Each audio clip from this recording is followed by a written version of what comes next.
ایک دفعہ کا ذکر ہے، ایک وسیع اور جادوئی جنگل میں مختلف اور دلچسپ کردار رہتے تھے۔ یہ جنگل کوئی عام جگہ نہیں تھا، یہ سکون کا ایک مقام تھا جہاں بلند و بالا درخت، چمکتے چشمے اور طرح طرح کی مخلوقات موجود تھی۔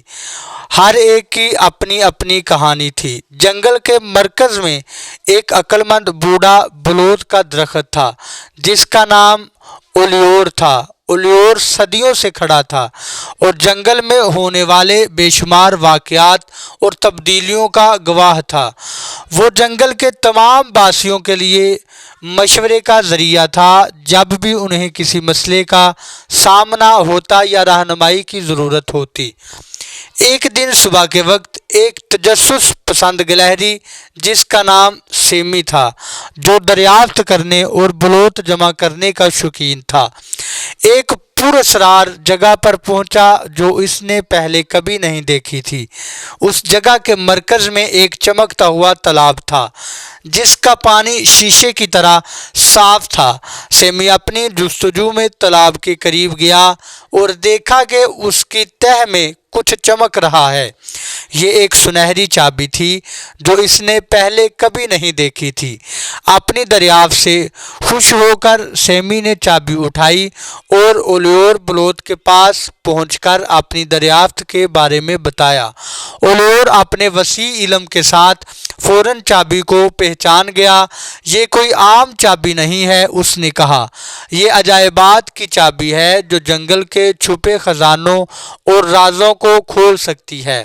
سیمی کی دریافت کی خبر تیزی سے پھیل گئی اور جلد ہی تمام جنگل کے مخلوقات اولیور کے ارد گرد جمع ہو گئیں تاکہ چابی کے بارے میں مزید جان سکیں۔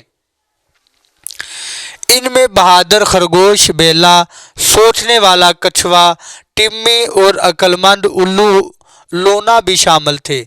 اولیور نے انہیں بتایا کہ عجائبات کی چابی جنگل میں کہیں ایک چھپے ہوئے دروازے کو کھول سکتی ہے جو ایک ایسی جگہ کی طرف لے جائے گی جہاں بڑا علم اور خزانے موجود ہیں جو جنگل کے تمام باسیوں کے فائدے کے لیے ہوں گے۔ لیکن چابی کی جگہ ایک راز رہنی چاہیے اور دروازے کو تلاش کرنے کا سفر آسان نہیں ہوگا۔ جنگل ان کی ہمت، حکمت اور ٹیم ورک کا امتحان لے گا۔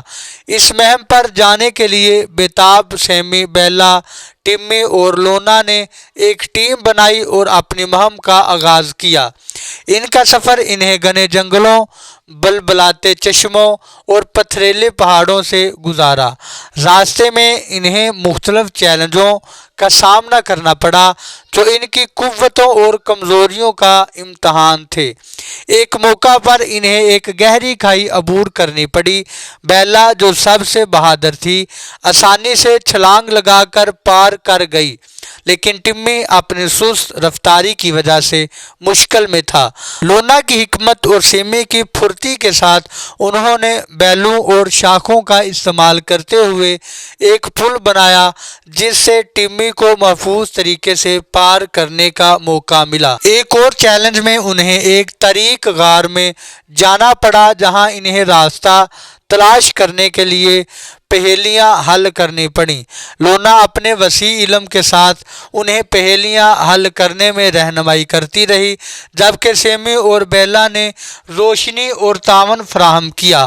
آخرکار دنوں کے سفر اور رکاوٹوں کو عبور کرنے کے بعد وہ ایک چھپی ہوئی وادی میں پہنچے جہاں ایک قدیم پتھر کا دروازہ تھا جسے کائی اور بیلوں نے ڈھانپ رکھا تھا۔ لرزتے ہاتھوں کے ساتھ سیمی نے سنہری چابی کو تالا میں ڈالا، دروازہ چرچراتے ہوئے کھل گیا اور ایک حیرت انگیز منظر ان کے سامنے آ گیا۔ ایک چھپی ہوئی پناہ گاہ جہاں قدیم کتابیں، چمکتے جواہرات اور جادوئی اشیاء موجود تھیں۔ جو خزانے انہوں نے پائے وہ صرف مادی دولت نہیں تھے بلکہ ان میں ایسا علم اور اوزار بھی شامل تھے جو تمام جنگل کے باسیوں کی زندگی کو بہتر بنانے میں مددگار تھے۔ انہوں نے شفا بخش جڑی بوٹیوں پر کتابیں، ایسے جادوئی پتھر جو پانی کو صاف کرتے تھے اور بہت سی دیگر عجائبات دریافت کیے۔ دل واپس لوٹے، انہوں نے اپنی دریافتوں کو الیور اور دیگر مخلوقات کے ساتھ شیئر کیا۔ ان کے لائے ہوئے علم اور خزانوں نے جنگل کو ایک زیادہ ہم آہنگ اور خوشحال برادری میں تبدیل کر دیا۔ اس دن سے سیمی، بیلا، ٹمی اور لونا کو ہیرو کے طور پر منایا گیا۔ ان کی مہم نے نہ صرف جنگل کے چھپے ہوئے خزانوں کو بے نقاب کیا بلکہ تمام جنگل کے باسیوں کے درمیان دوستی اور تعاون کے رشتے کو مضبوط بنایا، اور یوں جادوئی جنگل خوشحالی کی ایک علامت بن گیا جو ہمت، حکمت اور ٹیم ورک کی طاقت کی گواہی دیتا رہا۔